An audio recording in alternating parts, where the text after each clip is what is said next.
சுப்பிரமணிய சிவா சுதேசி இயக்கத்தின் இரட்டையர்கள் வ.உ.சி. சிவா. பிறந்த ஊர் திண்டுக்கல் மாவட்டம் வத்தலகுண்டு. புனைப்பெயர் சுதந்திர ஆனந்தா. பிபின் சந்திரபாலின் விடுதலை நாளை தடையின்றி கொண்டாடியதன் நினைவாக 10 ஆண்டு சிறை தண்டனை திருச்சி சிறையில் பெற்றார். இவருக்கு தொழுநோய் ஏற்பட்டது. சிறையில் இருந்து விடுதலையான சிவா தருமபுரி மாவட்டத்தில் உள்ள பாரதி ஆசிரமம் என்ற பெயரில் தேசபக்தர்களின் பாசறை ஒன்றை உருவாக்கினார். இளம் தேசாபிமானிகளுக்கு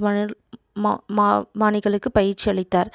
பாரதியின் தேசிய பாடல்களை பாடிச் செல்வதற்கு பாரத ஆசிரியர் பாடல் குழுவை நியமித்தார்.